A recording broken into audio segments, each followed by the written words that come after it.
आरोपी राम एवं श्याम निवासी ग्राम खरगौटी थाना सिटी कोतवाली जिला रीवा मध्य प्रदेश। श्रीमान जी आरोपी राम एवं श्याम पर भारतीय दंड संहिता की धारा 323, 324, 325, 452, 506 के अंतर्गत दंडनीय अपराध के आरोप है कि उनके द्वारा दिनांक 30 नवंबर 2020 को शाम तकरीबन 7 बजे ग्राम खरगौटी सिटी कोतवाली रीवा स्थित हरियाली मोहन से खुली हुई नाली को लेकर गाली गलौज की गई और अभियुक्त राम व श्याम मोहन के घर में घुस गए एवं मोहन पर लाठियों से वार किया। मोहन के जिस कारण मोहन की सिर बदाई भुजा पर रक्तस्राव युक्त उपतिया पहुंची एवं जब मोहन की पत्नी राधा मोहन को बचाने के लिए आई तो राधा के ऊपर भी अभियुक्त राम एवं श्याम ने लाठियों से प्रहार किया और उसकी बाईं भुजा एवं दाएं पैर में रक्तस्राव उपतिया कारित की। मोहन के परिवार के सदस्य व पड़ोसी के आने पर दोनों अभियुक्त द्वारा जान से मारने की धमकी दी गई एवं अभियुक्त घटना स्थल से भाग गए। श्रीमान जी अभियोजन कथा संक्षेप में इस प्रकार है कि फरियादी मोहन निवासी ग्राम खरगौटी दिनांक 4 दिसंबर 2020 को सुबह करीब 8 बजे आरक्षी केंद्र सिटी कोतवाली रीवा में प्रथम सूचना रिपोर्ट इस आशय की लिखाई कि वह ग्राम खरगौटी अंतर्गत थाना सिटी कोतवाली रीवा का रहने वाला है। दिनांक 30 नवंबर 2020 शाम तकरीबन 7 बजे जब वह कार्यालय से आकर अपने ड्राइंग रूम में आराम कर रहा था तो अभियुक्त राम व श्याम उसके कार में उसकी खुली नाली को लेकर गाली गलौज करने लगे। जब मोहन बाहर आकर देखता है कि क्या हो रहा है तो अभियुक्त राम एवं श्याम उसका पीछा करते हुए मोहन के घर में आ गए और मोहन पर लाठियों से हमला कर दिया, जिस कारण मोहन के सिर एवं दाईं भुजा पर रक्तस्राव उपतियां कारित हुई एवं जब मोहन की पत्नी राधा ने उसे बचाया तो राधा पर ही प्रहार कर दिया, जिस कारण राधा की बाईं भुजा एवं दाएं पैर में रक्तस्राव उपतियां कारित हुई। जब मोहन के परिवार के अन्य सदस्य उसे बचाने के लिए आए तो मोहन व राधा को जान से मारने की धमकी देकर अभियुक्त घटनास्थल से भाग गए। मोहन अपनी पत्नी सहित पिछिया अस्पताल रीवा गया एवं दिनांक 4 दिसंबर 2020 को दाएं भुजा में प्लास्टर सिर में पट्टी के साथ रिपोर्ट लिखाने हेतु सिटी कोतवाली गया एवं रिपोर्ट लेकर आए। श्रीमान जी पुलिस द्वारा अपराध क्रमांक 946/20 के रूप में दर्ज कर साक्ष्यों का परीक्षण किया एवं शिकायतकर्ता एवं आहत को ले जाकर घटनास्थल का नक्शा तैयार किया। पिछिया अस्पताल में एनएलसी रिपोर्ट प्राप्त होने पर ज्ञात हुआ कि राधा के शरीर में साधारण उपतियां एवं मोहन को कठोर एवं ब्लंट वस्तु से घोर उपतियां कारित हुई है। अभियुक्त राम एवं श्याम को गिरफ्तार किया गया, उनके पास से लाठियां जब्त की गई एवं इन्वेस्टिगेशन होने के पश्चात अभियुक्त गण के विरुद्ध आरोप पत्र प्रस्तुत किया गया। इन आधारों पर आरोपी पर निम्नलिखित आरोप लगाए जा सकते हैं। श्रीमान जी भारतीय दंड संहिता की धारा 323 जो स्वेच्छा प्रतिकारित करना बताती है उन व्यक्तियों को दंडित करती है जो जानबूझकर किसी अन्य व्यक्ति को चोट पहुंचाते हैं। इस मामले में राम और श्याम दोनों को लाठी से सूचनाकर्ता मोहन और उनकी पत्नी राधा पर हमला करने के लिए इस धारा द्वारा आरोपित किया गया।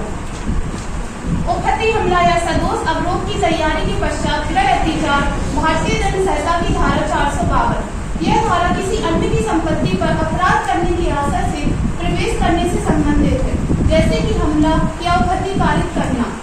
यहाँ राम और श्याम ने मोहन व राधा का पीछा किया व उनके घर के अंदर घुस गए और उन पर लाठियों से प्रहार किया।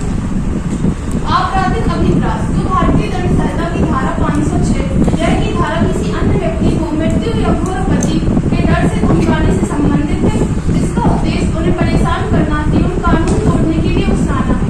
इस मामले में राम और श्याम ने घटनास्थल से भागने पर मोहन को जान से मारने की धमकी दी थी। श्रीमान जी तो भारतीय दंड संहिता की धारा 325 जो घोर आपत्ति की बात करती है, इसमें अस्पताल से प्राप्त चिकित्सा रिपोर्ट एवं एमएलसी इस बात की पुष्टि करती है कि पीड़ित मोहन को गंभीर चोट आई है, जो दोनों आरोपियों पर धारा 323 के साथ इस धारा के तहत भी आरोप है। गंभीर चोट को किसी भी चोट के रूप में परिभाषित किया जाता है जो निम्न में से किसी एक का कारण बनती है,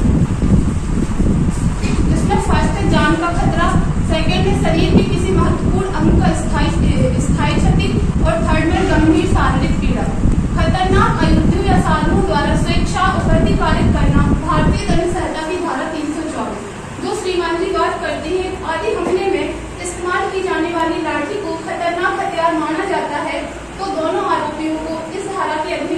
संकेत किया जाता है। खतरनाक आयुधों को ऐसे उपकरण के रूप में परिभाषित किया जाता है जिसके इस्तेमाल के तरीके से मृत्यु या गंभीर शारीरिक क्षति होने की संभावना हो। अभियोजन पक्ष के साक्ष्य। अभियोजन पक्ष ने 5 गवाहों को पेश किया है, जिसमें फरियादी मोहन ने अपने मुख्य परीक्षण में कहा है कि घटना की तारीख एवं समय पर अभियुक्त राम व श्याम उसके मकान के अंदर घुस गए और उसकी दाएं भुजा एवं सिर पर दाएं तरफ लाठियों से हमला किया एवं पत्नी राधा ने उसे बचाने का प्रयास किया तो दोनों अभियुक्तों ने राधा पर भी लाठियों से वार किया। जब फरियादी के परिवार के सदस्य एवं पड़ोसी आए एवं अभियुक्त राम एवं श्याम पर चिल्लाए तो राम एवं श्याम घटना स्थल से भाग गए। फरियादी द्वारा लिखाई रिपोर्ट प्रीपी 1 है तथा उसके द्वारा बताया गया नक्शा प्रीपी 2 है। वह 3 दिन तक अस्पताल में भर्ती रही एवं उसका दाहिना अंग फ्रैक्चर हो गया। श्रीमान जी अभियोजन पक्ष से साक्ष्य क्रमांक 2 जो राधा अन्य आहत साक्षी राधा और मोहन के अनुसार बताए हुए कथन का अभियोजन के मामले को सीमा तक समर्थन किया गया है। मोहन जो साक्ष्य क्रमांक 3 इनका कहना है कि जो मोहन का सगा भाई है उसे बताए कि मोहन अनुसार बताए हुए अभियोजन के मामले की सीमा तक समर्थन किया है।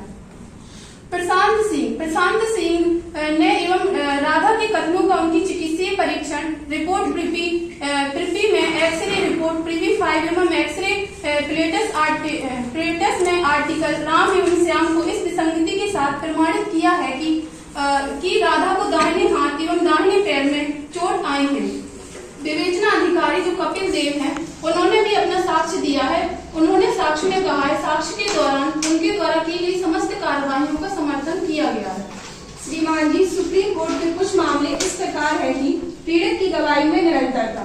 महाराष्ट्र राज्य बनाम चंद्र प्रकाश केवल चंद्र जैन AIR 1990। सुप्रीम कोर्ट ने इस बात पर जोर दिया है कि पीड़ित की गवाही में निरंतरता उनकी कहानी की सच्चाई का महत्वपूर्ण संकेतक है। किसी मामूली बदलाव के कारण स्वचालित रूप से पूरे कथन को संदिग्ध घोषित नहीं करना चाहिए। इस मामले को मोहन व राधा के हमले के वर्णन में समग्र निरंतरता को उजागर करने में प्रयोग किया जा सकता है। चिकित्सा रिपोर्ट स्वतंत्र समर्थन प्रदान करती है। इससे संबंधित केस इस प्रकार है कि उत्तर प्रदेश राज्य बनाम पप्पू उर्फ यूनिस AIR 2005। यह निर्णय चिकित्सा रिपोर्टों और विशेषज्ञ चिकित्सा राय की महत्वपूर्णता को रेखांकित करता है। इस मामले में चोटों की पुष्टि करने वाले चिकित्सा साक्ष्य लाठी को हमले के हथियार के रूप में इस्तेमाल करने से मेल खाते हैं। भले ही इरादा पर चोट का सही निशान पीड़ित की गवाही और डॉक्टर की रिपोर्ट के बीच थोड़ा भिन्न है। पूर्ण विद्यमान वैमनस्य मकसद का समर्थन करता है। यह केस कश्मीरा सिंह बनाम पंजाब राज्य AIR 1977। न्यायालय द्वारा पूर्व संघर्षों को आपराधिक व्यवहार के लिए वैध मकसद के रूप में स्वीकार किया गया। यह अभियोजन पक्ष के लिए तालमेल बिठाता है जिसमें पक्ष निकासी विवाद को अभियुक्त द्वारा हमले के लिए एक प्रशंसनीय मकसद के रूप में पुनर्निर्मित किया जाता है।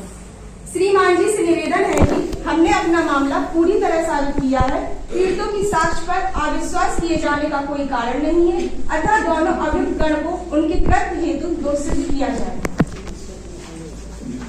श्रीमान महोदय जी, अभियुक्तगण द्वारा धारा 313 दंड प्रक्रिया संहिता के परीक्षण के अंतर्गत उनके विरुद्ध दोषता को प्रमाणित करने वाली परिस्थितियों से पूर्णतः इनकार किया है तथा अपने पक्ष समर्थन में पड़ोसी संतोष के कथन लेखबद्ध कराए गए, जिसके द्वारा अभिकथन किया गया कि राधा के प्लाट के बगल में ही मोहन का घर है एवं मोहन के घर से नाली का पानी राम के प्लाट में ठहरता है, जिससे वहां दलदल हुआ जा रहा है। श्रीमान जी, राम एवं श्याम पिता पुत्र है, जिसके द्वारा कई बार मोहन से निवेदन किया गया है कि वो पानी के निकलने की समुचित व्यवस्था कर ले, किंतु मोहन जो कि म्यूनिसिपल अधिकारी है उसने राम एवं उसके पिता श्याम के विरुद्ध झूठी रिपोर्ट दर्ज करा दी। मोहन ने अभी नई मोटरसाइकिल ली है एवं वह उसे चलाना नहीं जानता है और मोटरसाइकिल चलाने की कोशिश करते वक्त मोटरसाइकिल से गिर गया तथा उसी से उसे कई चोटें आई हैं। श्रीमान महोदय जी, अभियोजन पक्ष का मामला पीड़िता मोहन और उसकी पत्नी राधा पर बहुत अधिक निर्भर करता है। हालांकि विसंगतियां और उनकी विश्वसनीयता के बारे में चिंताएं बढ़ाती हैं। डॉक्टर की रिपोर्ट जिसे वास्तुनिष्ठ साक्ष्य माना जाता है। मैं उसके बयान से भिन्न स्थानों पर राधा पर चोटों का उल्लेख किया गया है। यह विसंगति घटनाओं की उनकी स्थिति पर संदेह पैदा करती है और अभियोजन पक्ष द्वारा प्रस्तुत संपूर्ण कथन को संभावित रूप से कमजोर करती है। इसके अलावा पीड़िता के दावों की पुष्टि करने के लिए स्वतंत्र गवाहों की अनुमति अभियोजन पक्ष के मामले को और कमजोर कर देती है। श्रीमान महोदय जी, बचाव का पक्ष गवाह संतोष एक महत्वपूर्ण तथ्य का परिचय देता है। जल निकाय के संबंध में चल रहा विवाद, यह शिकायतकर्ता मोहन के संघर्ष में लाभ हासिल करने के लिए संभावित कर से हमले की कहानी गढ़ने का एक स्पष्ट मकसद स्थापित करता है। इसके अतिरिक्त बचाव पक्ष घटना के कथित दिन पर सार्वजनिक अवकाश की ओर इशारा करता है।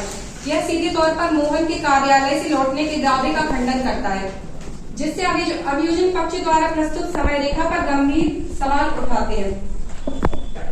कथित घटना और एफआईआर दर्ज करने के बीच 4 दिनों की महत्वपूर्ण देरी एक महत्वपूर्ण बिंदु है, जिसके लिए अभियोजन पक्ष से स्थायीकरण की आवश्यकता है। इस तरह की देरी की रिपोर्ट तात्कालिक और विश्वसनीयता को कमजोर करती है। बचाव पक्ष को समय बीतने और बाहरी कारकों के संभावित प्रभाव के कारण जानकारी की संभावित अविश्वसनीयता पर विचार करने के लिए अदालत से आग्रह करता है। श्रीमान महोदय जी, बचाव पक्ष का गवाह संतोष शिकायतकर्ता की चोटों के लिए एक वैकल्पिक स्पष्टीकरण प्रदान करता है। गवाह का दावा है कि मोहन ने हाल ही में एक मोटरसाइकिल ली है, जो कि हमले की वजह दुर्घटना से घायल होने की संभावना का सुझाव देता है। यह वैकल्पिक स्पष्टीकरण विसंगतियों और अभियोजन पक्ष से मजबूत सबूतों की कमी के साथ मिलकर मोहन की चोटों के सही कारण के बारे में उचित संदेह पैदा करता है। श्रीमान जी महोदय जी, बचाव पक्ष को अदालत को याद दिलाना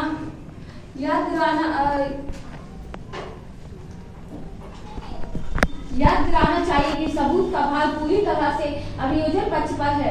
उन्हें यह साबित करना होगा कि आरोपी व्यक्ति उचित संदेह से अभियोजन पक्ष से परे दोषी है। अभियोजन पक्ष के मामले में विसंगतियों स्वतंत्र पुष्टि की कमी झूठी रिपोर्ट के लिए संभावित मकसद सुदीर्घ रूप समय रेखा और चोटों के लिए वैकल्पिक स्पष्टीकरण सभी महत्वपूर्ण उचित संदेह पैदा करने में योगदान करते हैं। विसंगतियों को उजागर करके झूठी रिपोर्टों के लिए संभावित मकसद स्थापित करके समय सीमा और अक्सर सवाल उठाकर वैकल्पिक स्पष्टीकरण प्रदान करके यह अदालत को सबूत के बोझ की याद दिलाकर बचाव पक्ष और अभियोजन पक्ष के मामले पर पर्याप्त संदेह डालता है। कुछ मामले आए हैं। राम नारायण वर्सेस यूपी राज्य 1973।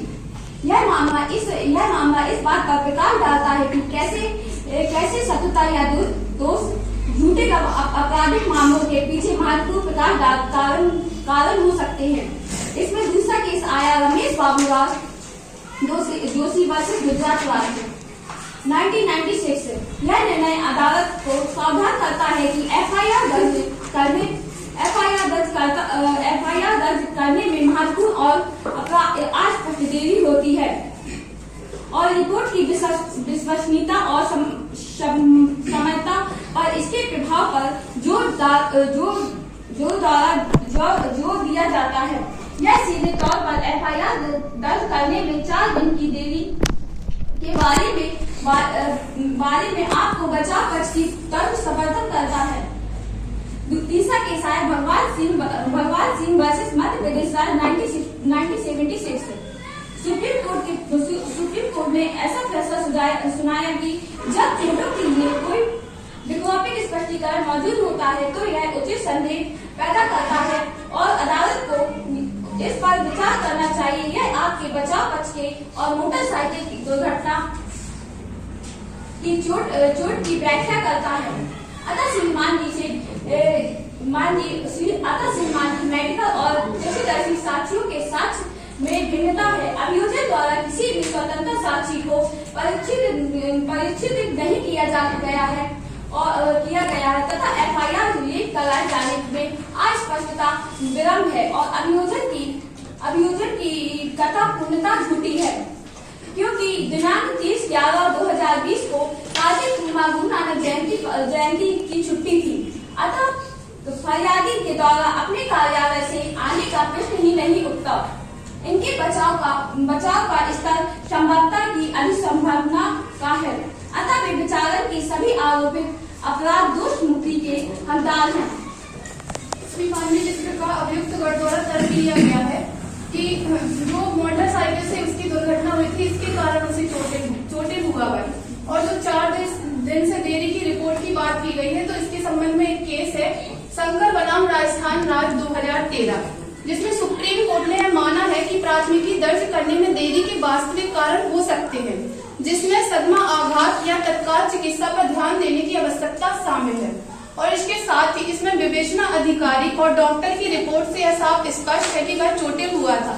इसके संबंध में पीड़ितों के द्वारा दी गई तर्कयुक्त एवं सुसंगत गवाही भी की गई है, जिसमें मोहन व उसकी पत्नी राधा के हमले के वर्णन में निरंतर है। डॉक्टर की रिपोर्ट में चोटों के स्थान में मामूली विसंगतियों के बावजूद, जो कि संभवतः चिकित्सा शब्दावली और आम आदमी की समझ के बीच अंतर के कारण हो सकती है। दोनों पक्षकारों ने हमले की घटनाओं और आरोपी के कार्यों और उनकी प्राप्त चोटों का लगातार वर्णन किया है। घटना का भावनात्मक प्रभाव व मोहन की चोटें हाथ के कारण तत्काल चिकित्सा की आवश्यकता के कारण मामूली विसंगतियां हुई हैं, किंतु लाठियों का इस्तेमाल, हमले की प्रकृति, घटनाओं का क्रम उनकी गवाही में लगातार बने रहे। श्रीमान जी, पीड़ितों के बयानों के अलावा पुष्टिकारक साक्ष्य, चिकित्सा रिपोर्ट, MLC और एक्सरे, चिकित्सा रिपोर्ट और मोहन की एक्सरे रिपोर्ट स्वतंत्र पुष्टिकारक साक्ष्य। ये दस्तावेज ब्लंट वस्तु से मारे जाने के कारण चोटों का दस्तावेजीकरण करते हैं, जो आरोपियों के द्वारा लाठियों से हमला किए जाने के दावों के साथ पूरी तरह से जुड़ते हैं। श्रीमान जी, पुलिस जांच की गई, जिसमें जांच अधिकारी की गवाही में अधिकारी का विवरण पीड़ितों द्वारा वर्णित घटनाओं के क्रम का समर्थन करता है, जिसमें आरोपी से लाठियों को जब्त करना भी शामिल है। श्रीमान जी, मेडिकल एवं चक्षुदर्शी साक्षियों के साक्ष्य में भिन्नता है। अभियोजन द्वारा किसी भी स्वतंत्र साक्षी को परीक्षित नहीं किया गया है। श्रीमान जी, विवेचना अधिकारी और डॉक्टर की रिपोर्ट से यह साफ तौर पर स्पष्ट है कि लाठियों से वार किया गया है और सब इसी के कारण से चोटें हुई।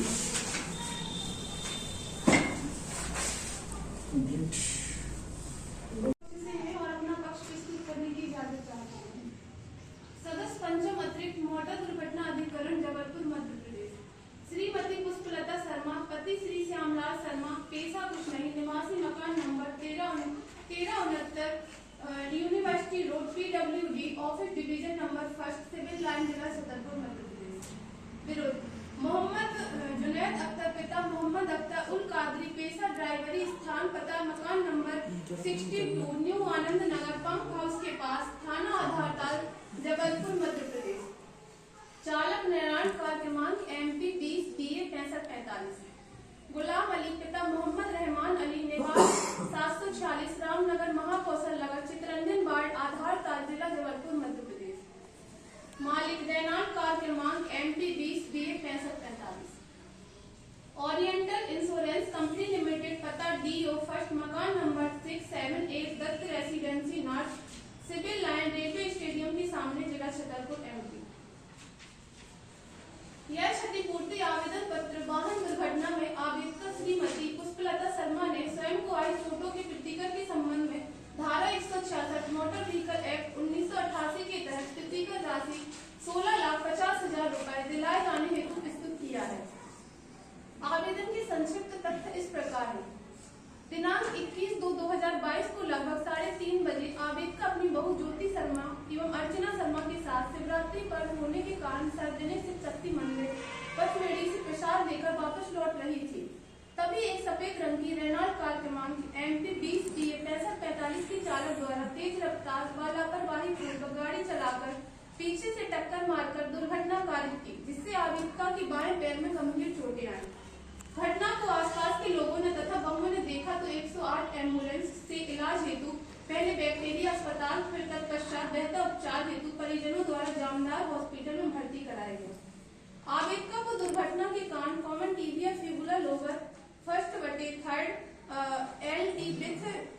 COPD एवं शरीर के अन्य भागों पर चोटें आई एवं ऑपरेशन कर दो स्टील पट्टी एवं स्क्रू के माध्यम से जोड़ा गया। आवेदक का घटना दिनांक 21/2/2020 से दिनांक 4/3/2020 तक लगातार भर्ती एवं इलाजरत रही।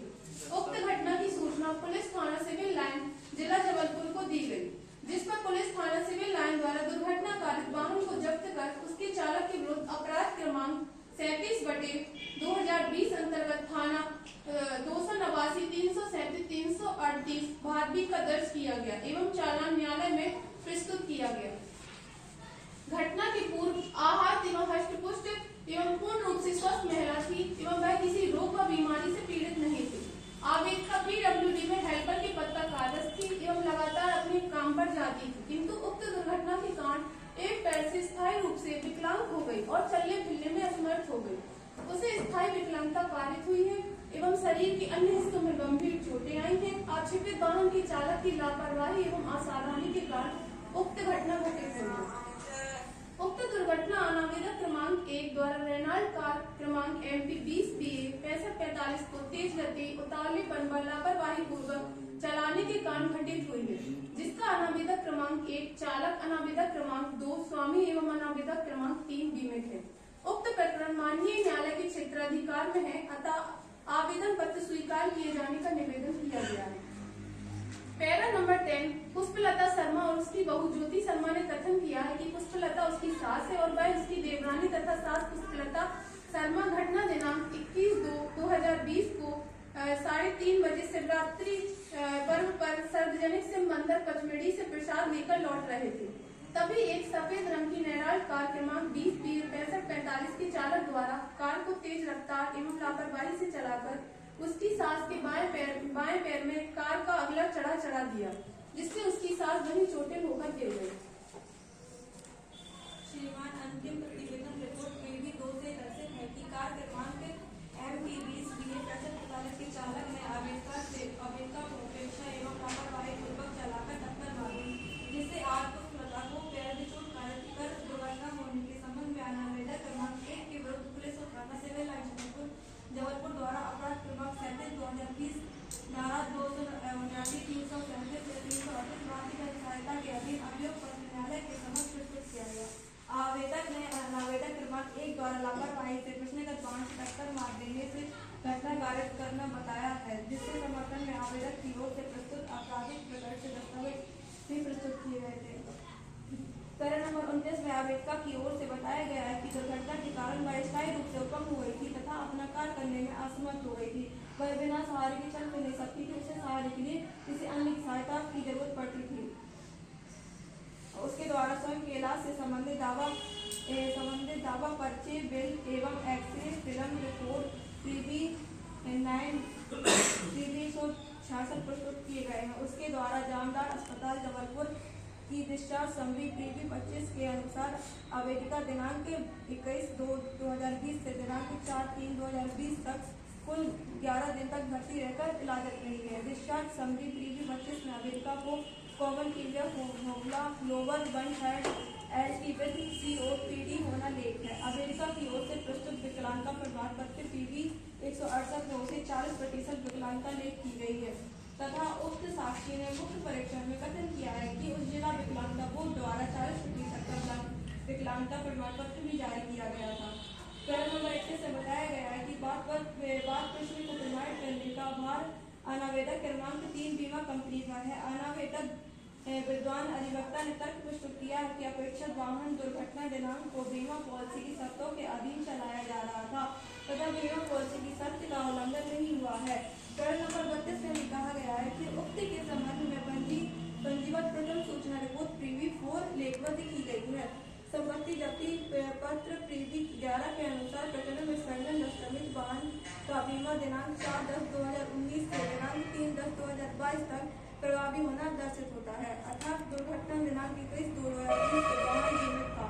अपेक्षित वाहन के चालक का ड्राइवर लाइसेंस दिनांक 25/9/2019 से दिनांक 24/9/2038 तक वैध है। उक्त के संदर्भ में अनावेदक क्रमांक 3 बीमा कंपनी के विद्वान अधिवक्ता के द्वारा कोई साक्ष्य नहीं कराई गई है कि दुर्घटना दिनांक को वाहन अनावेदक क्रमांक 3 बीमा कंपनी के द्वारा हुई है। प्रश्न 5, अनावेदक के संयुक्त एवं प्रकाश क्षतिपूर्ति राशि प्राप्त होनी चाहिए। वादी द्वारा प्रस्तुत वादी के पक्ष में स्थायी विकलांगता।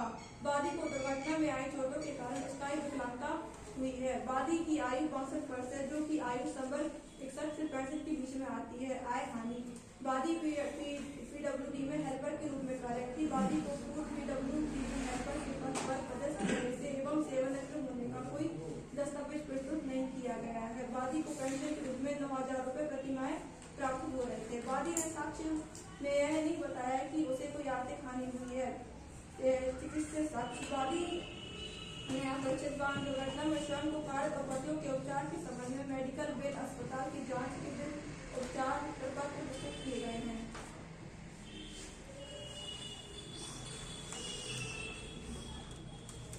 वादी द्वारा प्रस्तुत इलाज से संबंधित मेडिकल बिल की कुल राशि 1,37,405 रुपए होती है।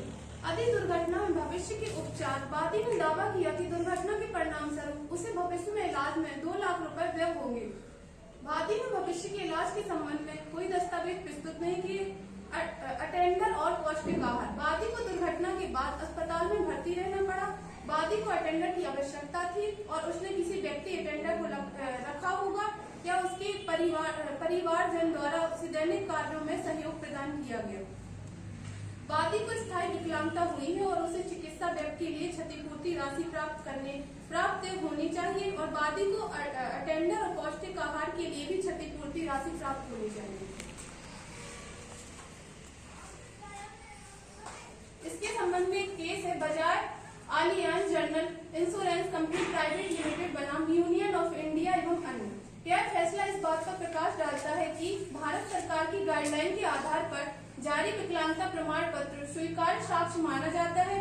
आपके मामले में आवेदका के पास जिला विकलांगता बोर्ड द्वारा धारित 40% विकलांगता प्रमाण पत्र प्रति 108 है जो इस फैसले के अनुरूप स्वीकार्य साक्ष्य है। श्रीमान जी ने बचाव पक्ष से और अपना बचाव रखने की अनुमति चाहते हैं। श्रीमान जी विधि इस बिंदु पर स्पष्ट है कि मोटरयान क्षतिपूर्ति प्रकरण में आवेदक को अपना मामला लिखित संदेश से प्रमाणित करना आवश्यक नहीं है बल्कि प्रायिकता की अधिसंभाव्यता के आधार पर प्रकरण का निराकरण अपेक्षित है। श्रीमान जी उक्त साक्षी ने प्रति परीक्षण में कथन किया है कि वह घटना दिनांक को मंदिर पैदल गई थी। यह अस्वीकार किया है कि वह गाड़ी से गई थी। यह भी कथन किया है कि घटना कार्य करने वाले वाहन ने पीछे से टक्कर मारी है और यह स्वीकार किया है कि जब घटना हुई थी उस समय वह दुर्घटना कार्य करने वाले वाहन का नंबर नहीं देखा था। श्रोता में कथन किया है कि सफेद रंग की कार ने घटना कार्य की थी। उसने यह भी पता नहीं होना कहा है कि पुलिस को किसने वाहन का नंबर बताया। यह अस्वीकार किया है कि उसे घटना में चोट नहीं आई। श्रोता में कथन किया है कि उसे दुर्घटना में ही चोट आई थी। दुर्घटना कार्य करने वाला होने का भी कथन किया है। श्रीमान जी आवेदक क्रमांक विद्वान अधिवक्ता द्वारा यह तर्क किया गया है कि प्रकरण में योग्यता प्रमाणित होती है। योग्यता के सिद्धांत को लागू करने के लिए उपेक्षा को साक्ष्य के माध्यम से प्रमाणित किया जाना आवश्यक है, किंतु प्रकरण में ऐसी कोई साक्ष्य उपलब्ध नहीं है जो कि बीमा कंपनी के उक्तानुसार तर्क की पुष्टि करती है। चूंकि प्रथम सूचना रिपोर्ट प्राप्त हो तथा आवेदका साक्षी पुष्पलता शर्मा आह साक्षी एक साक्ष्य में कथन किया है कि वह पैदल थी और अपेक्षित कार्य पीछे से टक्कर मारी थी। श्रीमान जी आवेदिका क्रमांक 3 के द्वारा विद्वान अधिवक्ता द्वारा यह तथ्य दिया गया है कि प्रकरण में दुर्घटना क्रमांक 21/2020 को पारित होना बताया गया है, जबकि प्रथम सूचना रिपोर्ट प्राप्त 4/22/2020 को अज्ञात वाहन के विरुद्ध पंजीबद्ध कराई गई थी। अपेक्षित वाहन रेनाल्ड कार क्रमांक MD 20 को दुर्घटना के लगभग 7 माह उपरांत 20/2020 को जब्त किया गया था। प्रकरण में अपेक्षित वाहन की दुर्घटना में संलिप्तता पाए जाने के आधार पर कोई स्पष्टीकरण उपलब्ध नहीं है, जिससे आवेदक द्वारा घटना कार्य होने के संबंध में सफेद रंग की कार का होना बताया गया है। इस प्रकार प्रकरण में अपेक्षित वाहन खींचने की संलिप्तता दर्ज कराई गई। आवेदक क्रमांक 3 और अपेक्षित वाहन रेनाल्ड कार क्रमांक 20 के प्रकरण में जिनका संलिप्त किए जाने के संबंध में अभिलेख पर उपलब्ध मौखिक एवं दस्तावेजी साक्ष्य के परिशीलन किया गया। परिशीलन में यह दर्शित है कि प्रथम सूचना रिपोर्ट प्राप्ति 4 के द्वारा लिखित तहरीर के आधार पर पंजीबद्ध कराई गई थी, किंतु साक्षियों द्वारा प्रति परीक्षण में यह भी कहा गया है कि नहीं मालूम कि पुलिस को किसने वाहन का नंबर बताया था। श्रीमान जी, दुर्घटना की चक्षुदर्शी साक्षी ज्योति शर्मा आज साक्षी 2 द्वारा भी आवेदिका साक्षी पुष्पलता शर्मा आज साक्षी 1 के अनुसार ही कथन कर साक्ष्य में कहा गया है कि एक सफेद रंग की रेनाल्ड कार MP 20 PA 6545 के चालक द्वारा तेज रफ्तार एवं लापरवाही से चलाकर उसकी सांस के बाएं पैर पर कार का अगला चक्का चढ़ा दिया। उक्त साक्ष्य द्वारा प्रति परीक्षण में यह कहा गया है कि दुर्घटना की रिपोर्ट उसके द्वारा नहीं दिखाई गई तथा बताया गया कि साक्षी यह कहना सही है कि प्रथम सूचना रिपोर्ट अज्ञात पर की गई थी। उक्त साक्षियों द्वारा यह स्वीकार किया गया है कि उसके द्वारा अस्पताल में दुर्घटना कारित करने वाले वाहन की नंबर की जानकारी नहीं दी गई थी। चौथा में कहा गया है कि फोर व्हीलर द्वारा टक्कर मारने की बात बताई। साक्षियों द्वारा प्रति परीक्षण के पहला क्रमांक 4 में निम्नानुसार कथन किया गया है कि यह कहना सही है कि घटना दिनांक का कोई कथन न्यायालय में प्रस्तुत नहीं है। पुलिस द्वारा घटना के दूसरे दिन अस्पताल में बयान लेने आए थे, जहां पर उसने घटना के बारे में जानकारी दी थी। यह कहना गलत है कि उसने पुलिस को बयान देते समय वाहन की नंबर की जानकारी नहीं दी थी। श्वेता कहा है कि उसने पुलिस को बताया था कि सफेद रंग की रेनाल्ड कंपनी की कार थी, जिसका नंबर MP 20 PA 6545 था। यह कहना सही है कि उसने जामदार अस्पताल में प्रशासन को वाहन की नंबर की जानकारी नहीं दी थी। श्रीमान जी, उभय पक्ष की ओर से उत्तरानुसार साक्ष्य के दृष्टिगत अभिलेख पर उपलब्ध अन्य दस्तावेजी साक्ष्य का विश्लेषण किया जाना अपेक्षित है। अनावेदक साक्षी ज्योति शर्मा द्वारा एक और अज्ञात वाहन के द्वारा दुर्घटना कारित किया जाना बताया जा रहा है। वहीं दूसरी ओर दुर्घटना कारित वाहन नंबर अपने कथनों में विवेचना अधिकारी को व्यक्त किया जा रहा है। उक्त कथनों से स्पष्ट होता है कि चक्षुदर्शी साक्षी को कार के नंबर की जानकारी नहीं थी। श्रीमान जी, विवेचना अधिकारी के साक्ष्य पर सूक्ष्मता से दृष्टिपात किया जाए तो विवेचनाधिकारी द्वारा एक और 2 अपेक्षित वाहन की जानकारी न होना व्यक्त की जा रहा है तथा प्रति परीक्षण में भी 2 प्रकार के तथ्य व्यक्त किए जा रहे हैं। प्रथमतः तो अपेक्षित वाहन के मौके से थोड़ी दूर पर कैमरे लगे होने तथा कैमरे की जांच पर गाड़ी वाहन पर स्पष्टता दर्शित न होना तथा बाद में डुवेना नेचर पार्क के पास कैमरे से उसका नंबर स्पष्ट देखना बताया गया तथा दूसरी ओर प्रति परीक्षण की खंडिका 10 में कहा गया है कि साक्षी से CCTV की फुटेज तथा मोबाइल फुटेज मौके पर उपस्थित व्यक्ति से जानकारी लेने पर वाहन का नंबर ज्ञात हुआ। इस प्रकार अपेक्षित वाहन की नंबर की स्पष्ट जानकारी कब और कैसे प्राप्त हुई अभिलेख पर संदिग्धता उत्पन्न करता है। अभिलेख पर CCTV फुटेज की कोई प्रति अथवा फोटोग्राफ भी उपलब्धता नहीं है, जिससे उपरोक्त अनुसार प्रस्तुत साक्ष्य की पुष्टि हो सके। दुर्घटना में अपेक्षित वाहन क्रमांक MP 20 PA 6545 की संदिग्धता को प्रमाणित का भार आवेदिका पर है। श्रीमान जी, उक्त कथन के संबंध में अनावेदक क्रमांक 3 बीमा कंपनी के विद्वान अभिकर्ता ने तर्क प्रस्तुत करते हुए व्यक्त किया है कि आवेदक के द्वारा विकलांगता प्रमाण पत्र के संबंध में तथा चोटों पार करने के संबंध में इलाज करवाने वाले किसी डॉक्टर के साथ नहीं करवाई गई, अतः विकलांगता प्रमाण पत्र स्वीकार किए जाने योग्य नहीं है। अनावेदक क्रमांक 3 के विद्वान अभिकर्ता द्वारा यह भी तर्क किया गया है कि प्रकरण विकलांगता प्रमाण पत्र की प्राप्ति 168 तैयार करने वाले चिकित्सक की साक्ष्य लेखबद्ध नहीं करवाई गई है और न ही एक्सरे प्लेट प्रस्तुत की गई है। आवेदिका पुष्पलता शर्मा ने क्लेम आवेदन स्थायी विकलांगता के प्रतिकर के स्वरूप में क्षतिपूर्ति की राशि चाहिए। स्थायी विकलांगता निर्धारण के संबंध में सर्वोच्च न्यायालय ने राजकुमार बनाम अजय कुमार 2011 के मामले में यह प्रतिपादित किया है कि अधिकारियों को यह निष्कर्ष देना चाहिए कि क्या आवेदिका को अस्थायी कारित हुई है और क्या उससे उसकी अर्जन क्षमता प्रभावित होगी, और इस आधार पर अयोग्यता का प्रतिकर निकालना चाहिए कि केवल चिकित्सक द्वारा बताई गई अस्थायी अयोग्यता के प्रतिशत के आधार पर यांत्रिकी तरीकों से तिथि का निर्धारित नहीं करना चाहिए। श्रीमान जी, जैसे वादी पक्ष द्वारा कहा गया है कि आवेदिका को विकलांग प्रमाण पत्र प्राप्ति 168 उसे 40% विकलांगता लेखबद्ध की गई, जबकि विकलांगता प्रमाण पत्र 168 पूरे शरीर के संबंध में जारी नहीं किया गया था। अतः आवेदिका को कारित चोटों की दृष्टिगत 15% की विकलांगता की मान्यता दी जाती है, किंतु आवेदिका द्वारा अभिलेख पर कोई मौखिक एवं दस्तावेजी साक्ष्य प्रस्तुत नहीं किए गए हैं, जिससे यह प्रमाणित हो कि दुर्घटना कारित चोटों के परिणाम स्वरूप आवेदिका की आय अर्जन क्षमता में कोई ह्रास हुआ हो। श्रीमान जी, आवेदिका द्वारा साक्ष्य में ऐसा कोई तथ्य प्रकट नहीं किया गया है कि उक्त फलस्वरूप कोई आर्थिक हानि हुई है या उसकी अर्जन आय में कोई हानि हुई है। न्यायालय इस साक्ष्य के अभाव में दूरस्थ तथ्यों के संबंध में प्रतिक्रिया प्रदान नहीं कर सकता है। अतः उपरोक्त विश्लेषण से अपेक्षित वाहन रेनाल्ड कार MP 20 BA 6345 के संबंध में प्रस्तुत आवेदिका के साक्ष्य में विरोधाभास होकर विश्वसनीय प्रतीत होते हैं। अतः यह प्रमाणित नहीं हो पाया है कि अनावेदिका क्रमांक 1 आवेदक क्रमांक 2 के स्वामित्व की अपेक्षित वाहन रेनाल्ड कार MP 20 BA 6545 की उपेक्षा एवं लापरवाही पूर्वक तेज गति से चलाकर पुष्पलता शर्मा को टक्कर मारकर दुर्घटना कारक की गई है। श्रीमान जी, जिस प्रकार अभियुक्त गण के अधिवक्ता का तर्क है कि जो फिल्म रिपोर्ट है और विकलांगता के बारे में स्पष्ट प्रमाणीकरण नहीं किया गया है, उसके संबंध में पैरा नंबर 29 में बताया गया है कि इसके द्वारा स्वयं इलाज से संबंधित दवा पर्चे बिल एवं एक्सरे फिल्म रिपोर्ट पृथ्वी 14 लगाए पृथ्वी 166 प्रस्तुत किए गए हैं।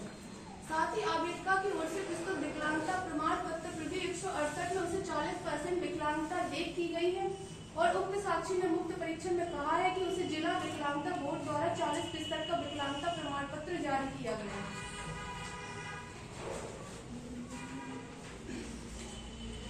आवेदिका का तर्क है कि दुर्घटना में उसे गंभीर चोटें आई हैं और वह गंभीर रूप से विकलांग हुई है। आवेदिका ने अपना इलाज करवाने के लिए दवा बिल एक्सरे रिपोर्ट भी प्रस्तुत किए हैं और साथ ही आवेदिका 11 दिनों तक अस्पताल में भर्ती भी रही है। इसके संबंध में एक केस है मल्लिकार्जुन बनाम दिव्या 2016, जिसमें गंभीरता के कारण पीड़ित को परिचारक शुल्क और विशेष आहार की आवश्यकता होती है, जो अदालत परिचारक शुल्क और विशेष आहार के लिए मुआवजा दे सकती है। श्रीमान, जैसा कि वादी पक्ष के द्वारा कहा गया है कि आवेदिका को विकलांगता प्रमाण पत्र प्राप्ति 168 में से 40% विकलांगता लेखबद्ध कराई गई थी, जबकि विकलांगता प्रमाण पत्र प्राप्ति 168 पूरे शरीर के संबंध में नहीं किया गया था। आवेदिका को कारित चोटों के दृष्टिगत 15% विकलांगता ही मान्य की गई थी। पैरा नंबर 33 में बताया गया है कि दुर्घटना में चोटों के कारण ही वह स्थायी विकलांगता कारक हुई। श्रीमान जी, इस संबंध में केस राजकुमार बनाम अजय कुमार के मामले में कहा गया है कि अधिकारियों को इस आधार पर निष्कर्ष नहीं देना चाहिए कि अस्थायी आयोजिका कार्य हुई है या उसकी अर्जन क्षमता में कोई कमी हुई है या उसके प्रतिकर के आधार पर आयोजिका निकालना चाहिए। केवल चिकित्सक द्वारा बताई गई अस्थायी योग्यता के आधार पर प्रतिशत एवं यांत्रिक प्रक्रियाओं के अनुसार प्रतिकर निर्धारित नहीं करना चाहिए। सुप्रीम कोर्ट ने इंश्योरेंस क्लेम के एक मामले में कहा है कि कोई भी बीमा कंपनी